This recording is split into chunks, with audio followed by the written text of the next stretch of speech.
अस्सलाम वालेकुम dear students. अभी तक हम लोगों ने एसके हेलमेंट्स के बारे में बात की थी और एसके हेलमेंट्स को हमने आधा ही अभी पढ़ा था। अभी उसमें थोड़ा सा कुछ रह गया है बाकी। So the remaining part of the aschelminthes will be discussed in today's lecture. Let's start the slide show.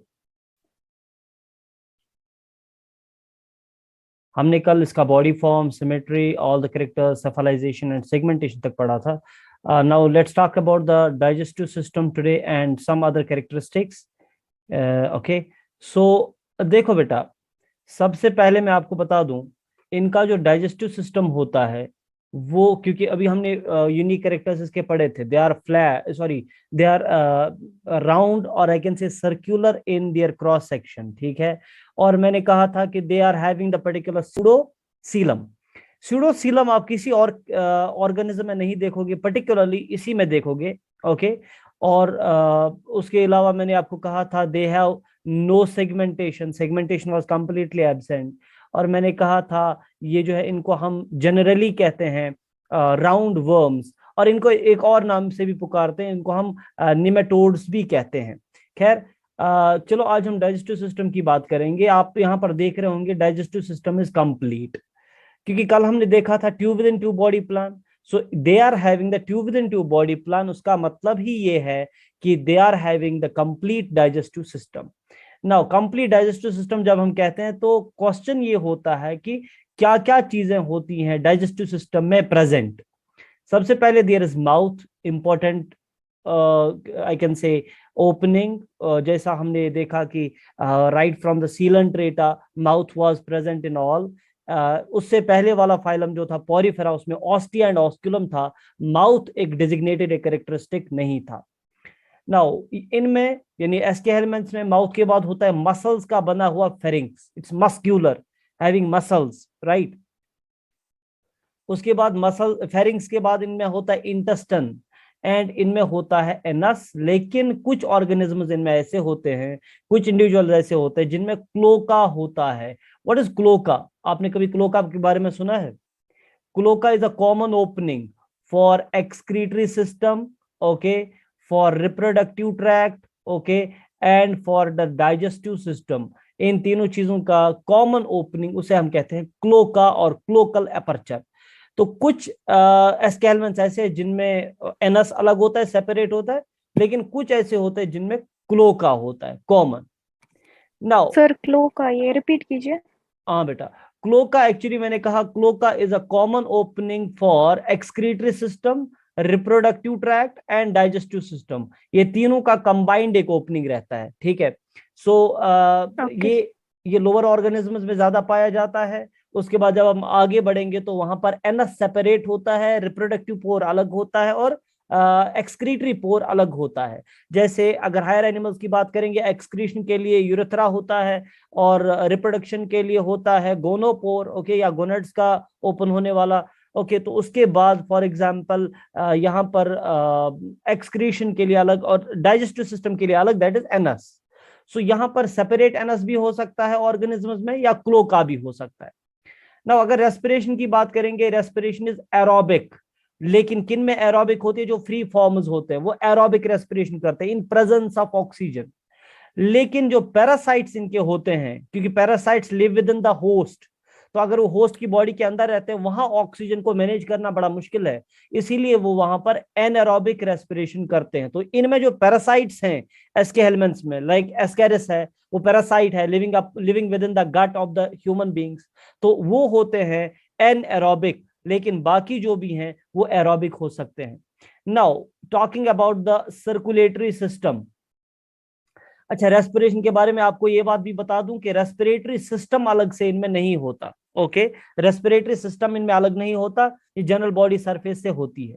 Now circulation की अगर बात करेंगे तो actually circulatory system is completely absent. अब कौन सर्कुलेटरी सिस्टम का काम करेगा, उसके लिए मैं आपको बता दूंगा कि यहां पर जो हाइड्रोलिम्फ हमने कहा था, मैंने कहा था coelom does have a lymph, a fluid that is hydrolymph, and that hydrolymph actually does the function of the circulatory system, right? Now अगर हम बात करेंगे एक्सक्रीशन की, तो एक्सक्रीशन में दो चीजें आती हैं। सबसे पहले आता है क्वेश्चन की एक्सक्रीटरी ऑर्गन कौन है। ओके, तो एक्सक्रीटरी ऑर्गन जैसे अगर हम देखेंगे तो किडनीज होती हैं, लेकिन ये तो लोअर ऑर्गेनिज्म, इनमें किडनी कहां से आएगी, इसीलिए इनमें किडनीज नहीं होती। तो दैट्स व्हाई वी से कि इनमें एक्सक्रीटरी ऑर्गन कौन है। इससे पहले वाले केस में हमने देखा था flame cells were there, right, लेकिन इसमें क्या होता है, एक्सक्रीटरी ग्लैंड्स होते हैं। और अगर एक्सक्रीटरी ग्लैंड्स नहीं है तो फिर इंट्रासेलुलर कैनाल्स होते हैं, जिनको हम प्रोटोनेफ्रिडिया कहते हैं। सो प्रोटोनेफ्रिडिया और excretory glands are there for the excretion. और अगर हम एक्सक्रीटरी प्रोडक्ट के बारे में बात करेंगे, ये क्या एक्सक्रीट करते हैं, मैंने आपको बताया था कुछ ऑर्गेनिजम्स एक्सक्रीट करते हैं यूरिया, कुछ करते हैं अमोनिया, कुछ करते हैं यूरिक एसिड। तो ये कौन से वाले कैटेगरी में आते हैं? देखो, एस्केलमेंथ ऐसे ऑर्गेनिजम्स हैं, they excrete ammonia, so they are ammonotelic. And लेकिन अगर एस्केरिस की बात करेंगे, ये यूरिया, ये अमोनिया भी एक्सक्रीट करता है, लेकिन ये यूरिया भी एक्सक्रीट करता है। It excretes both urea and ammonia. ठीक है, ओके। नाउ चलो रिप्रोडक्शन की बात करेंगे। रिप्रोडक्शन अगर इनमें देखी जाए, देखो इनमें जो ये होता है asexual reproduction, that is not known. Asexual reproduction is not seen in them because their regeneration power is very poor. Regeneration power very poor होने की वजह से एसेक्सुअल रिप्रोडक्शन नहीं है, इसीलिए reproduction is by sexual means. So sexual reproduction होती है ना। उसके बाद sexual dimorphism is generally present, कुछ में होती है, यानी ज्यादातर इन एनिमल्स में सेक्सुअल डायमॉर्फिज्म होती है। मेल फीमेल अलग होता है, मेल अलग फीमेल अलग, लेकिन कुछ ऐसे भी इनमें इंडिविजुअल्स होते हैं जिनमें मेल फीमेल अलग, यानी सेक्सुअल डायमॉर्फिज्म नहीं होती। ठीक है बेटा। उसके बाद अगर हम गोनड्स को देखेंगे, जनरली इनमें एक चीज होती है गोनड। गोनड का मतलब होता है टेस्टिस एंड ओवरीज। गोनड्स के लिए अलग एक पोर नहीं होता। ठीक है, सो मैंने अभी कहा गोनड्स यानी रिप्रोडक्टिव ओपनिंग अलग नहीं होती। जनरली इनमें होता है cloaca, that is the common opening for reproductive, excretory and digestive tract. लेकिन कुछ ऐसे इंडिविजुअल्स भी इनमें होते हैं जिनमें गोनड्स के लिए यानी टेस्टिस एंड ओवरीज के लिए, रिप्रोडक्टिव ट्रैक्ट्स के लिए अलग ओपनिंग होती है। ओके, नाउ अगर हम बात करेंगे फर्टिलाइजेशन की, फर्टिलाइजेशन के दो चीजें होती हैं, या तो फर्टिलाइजेशन इंटरनल होगी या एक्सटर्नल होगी। इनमें क्या होती है, ये एस्केलमेंट्स में इंटरनल फर्टिलाइजेशन होती है। डेवलपमेंट इनमें कॉमनली डायरेक्ट होती है। शाबाश, याद करो जब मैंने डायरेक्ट डेवलपमेंट कहा था, मैंने कहा था डायरेक्ट डेवलपमेंट का मतलब होता है इनमें लार्वा नहीं बनता। लेकिन अगर हम एसके हेलमेंट्स को देखेंगे, एसके हेलमेंट्स में कुछ होते हैं जिनमें लार्वा नहीं बनता, कुछ होते हैं जिनमें लार्वा बनता है। इसका मतलब कॉमनली इनमें डायरेक्ट डेवलपमेंट होती है, अलबत्ता exception can be there. Okay, now females अगर हम देखेंगे, फीमेल्स दो तरह की होती हैं, या कुछ ऑर्गेनिजम्स होते हैं जो जिनमें फीमेल्स होती है ओविपेरस। ओके, इनमें ओविपैरी होता है, यानी वो फॉर एग्जांपल एग्स ले करते हैं। ठीक है, वो एग्स ले करते हैं। एंड कुछ ऐसे होते हैं जो एग्स ले नहीं करते। ठीक, ओके। सो कुछ में ओविपैरी होती है, कुछ फीमेल्स में ओवोविविपैरी होती है। नाउ लेट मी एक्सप्लेन ये ओवोविविपैरी क्या है। ओविपेरस होते हैं वो फीमेल्स जो एग ले करते हैं। ठीक है, ओके, जो एग ले करते हैं वो होते हैं ओविपेरस। और इस कंडीशन को जिसमें फीमेल्स ओविपेरस होती हैं, वी कॉल इट ओविपैरी। ना ओवोविविपेरस कहते हैं उन फीमेल्स को जो एग्स ले नहीं करते लेकिन बच्चों को जन्म देते हैं, डायरेक्टली बच्चों को जन्म देते हैं। मगर इनमें डायरेक्टली बच्चों को जन्म देना और विविपेरस कंडीशन भी कहते हैं। विविपेरस कंडीशन का मतलब होता है जो डायरेक्टली बच्चों को जन्म दे, जैसे मैमल्स देते हैं डायरेक्टली बच्चों को जन्म, वो एग्स ले नहीं करते। मगर ओवोविविपैरी इन दोनों के बीच में है। इसका मतलब क्या है, इनमें एग्स डेवलप होते हैं और एग्स होते हैं with in the womb of mother, with in the uterus, और उसी में एग्स हैच हो जाते हैं, लार्वा भी वहीं पे निकलते हैं और उसके बाद वो जन्म लेते हैं डायरेक्टली। तो उनमें हमारी तरह का सिस्टम नहीं होता जिनमें प्लेसेंटा नहीं बनता, क्योंकि वो एग्स की तरह हैच होते हैं, एग्स की तरह डेवलप होते हैं। वो अंदर एग्स ही होते हैं जो हैच होने के बाद लार्वा पैदा होते हैं और फिर दुनिया में आते हैं। तो ये हम आगे ये कंडीशन और देखेंगे इसीलिए उस वक्त ये इसको डिटेल में पढ़ा जाएगा, लेकिन फिलहाल आप याद रखें फीमेल्स आर ओविपेरी एंड ओवोविविपेरस, यानी ओविपेरस का मतलब एग ले करने वाले, ओवोविविपेरस जो है ये कंडीशन है ओविपेरस एंड विविपेरस के बीच में, इसमें भी बच्चों को डायरेक्टली जन्म दिया जाता है। Okay, now let's change the slide. एक कैरेक्टर है जिसको हम कहते हैं यूटिली, EUTYLY,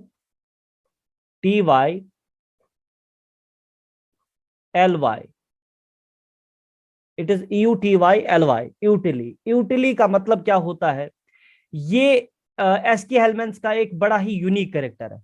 यानी एसके हेलमेंस के बारे में आपने यूनिक कैरेक्टर्स पढ़े, आज एक और यूनिक कैरेक्टर मैं आपको बताऊंगा, दैट्स यूटिली। यूटिली का मतलब क्या होता है, यमसाथ एसके हेलमेंस डेवलप गसान, ये aschelminthes for example mature गसान, आफ्टर मैच्योरिटी एक पर्टिकुलर सिस्टम में, digestive system, respiratory system, excretory system, हर एक सिस्टम में जो नंबर ऑफ सेल्स है वो सेम रहता है।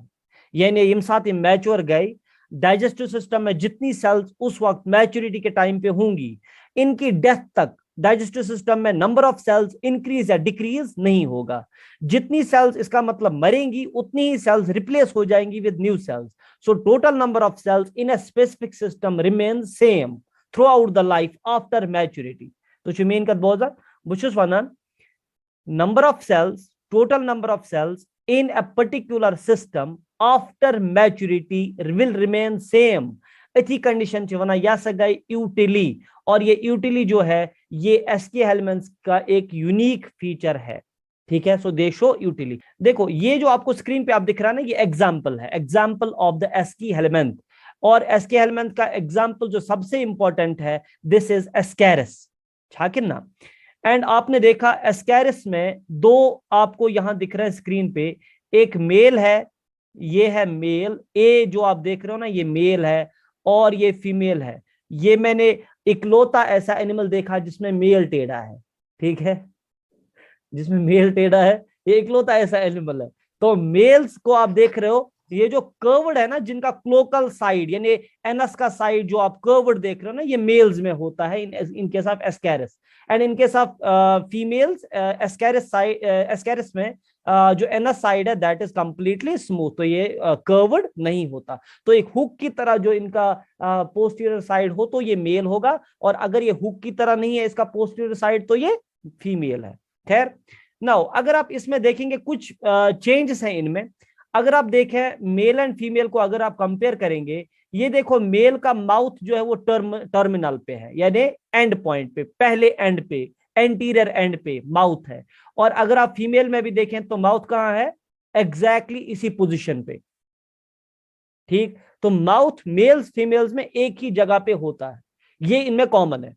दूसरी कॉमन प्रॉब्लम के कॉमन चीज क्या है, इनका एक्सक्रीटरी पोर भी एग्जैक्टली सेम पोजीशन पे होता है। मेल्स फीमेल्स में एक्सक्रीटरी पोर भी कहां पर है, सेम, एग्जैक्टली सेम पोजीशन। ठीक है, okay. Now let's come to the particular anus. तो अगर आप यहां पर देखेंगे, आपको यहां पर एनस दिखेगा, छाकिन ना, इको in case of females.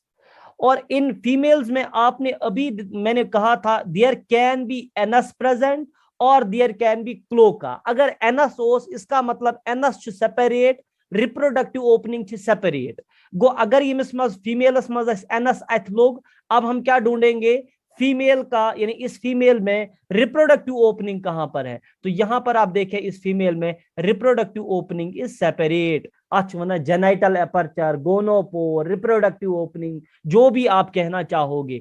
So females में क्या है, रिप्रोडक्टिव पोर अलग और एनस अलग। ठीक है बेटा, लेकिन अब अगर हम फीमेल्स को देखेंगे, सॉरी अब अगर हम मेल्स को देखेंगे, मेल्स में आप यहां पर देख रहे होंगे यहां वर्ड लिखा हुआ है क्लोका। तो अगर क्लोका इसका मतलब ये एनस भी है और ये रिप्रोडक्टिव ओपनिंग भी है। इसका मतलब अब आप रिप्रोडक्टिव ओपनिंग के लिए दूसरा कोई साइड इस बॉडी का इसका नहीं चेक करोगे, क्योंकि इसके पास क्लोका है। It is common for reproduction and excretion and particular digestion.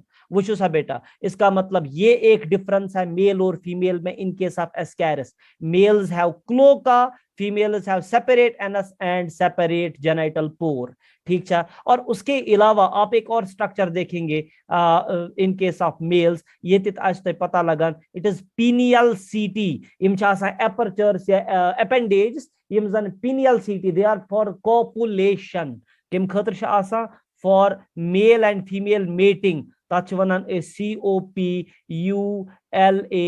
COPULATION copulation ठीक है मेल फीमेल मेटिंग या कॉपुलेशन खतरी में स्ट्रक्चर्स तुमन वनान पिनियल सीटी ठीक है बेटा गो कमिस मज आसन मेलस मज आसन फीमेलस मज आसन न किहन अच्छा तो बाकी इसका पूरा स्ट्रक्चर मेल फीमेल का सेम है so almost male female morphology is same but there are few differences like cloaca in males but in females there is separate and a separate female genital pore अच्छा तो ये कथ याल इम क्या सा गए फॉर एग्जांपल एस्कैरिस ब्याख एस्कैरिस मुतलिक वन ब्याख इंपॉर्टेंट कथ तो that is males are monorchic वन सा मोनार्किक क्या गो मोनार्किक का मतलब इनके पास single set of reproductive system होता है इन रिप्रोडक्टिव सिस्टम अकुई आसा ठीक है मगर female it's an amazing character कि फीमेल्स में डबल रिप्रोडक्टिव सिस्टम होता है two set of reproductive systems and this condition is called as didelphic system क्या चीज वनान शाबाश आज वनान didelphic system so females have didelphic system double reproductive system and males have monarchic system that is single set of reproductive systems ठीक है okay now it was all about the particular SK Hellmann being its habit and habitat segmentation जितने भी characters हो गए वो हमने discuss किए and यूटिली मैंने इसमें लिखा था मुझे दिखा नहीं स्लाइड शो में यूटिली मैंने लिखा था तो यूटिली आपको मैंने अलग से बता दिया eutely is a unique feature जिसमें क्या होता है number of cells in a specific body system remain same after maturity throughout the life last thing which I would like to add other examples क्या round worms में सिर्फ ascaris आएगा how can it be 15,000 species है एक Ascaris ही नहीं आएगा तो इसमें और कौन आएंगे ये क्वेश्चन है देखो बेटा इसमें आएगा एनसाइलोस्टोमा एनसाइलोस्टोमा साइंटिफिक नेम मिशुना हुकवर्म कॉमनली और इसमें आएगा एंटेरोबियस एंटेरोबियस साइंटिफिक नेम मिशुना कॉमनली पिनवर्म या threadworm okay and Wuchereria okay it is scientific name लेकिन इनका कॉमन नेम है फाइलेरियल वर्म इसकी वजह से एक बीमारी होती है एलिफेंटिएसिस या फाइलेरिएसिस उसमें क्या होता है एक इंसान का जो लोअर लिम्स होते हैं यानी जो पर्टिकुलरली हमारे लिम्स होते हैं जो लेग्स होती हैं वो एलिफेंट के लेग के जैसा लगना शुरू हो जाती हैं उनमें इतना स्वेलिंग हो जाता है कि वो एलिफेंट के जैसा लगता है इसीलिए उसको एलिफेंटिएसिस कहते हैं बड़ी ड्रास्टिक डिजीज है तो ये वचेरेरिया को आप याद रखेंगे एज एग्जांपल एंटेरोबियस को आप याद रखेंगे और एनसाइलोस्टोमा जिसको हुकवर्म कहते हैं ये आप याद रखेंगे so this was all about what it was all about the particular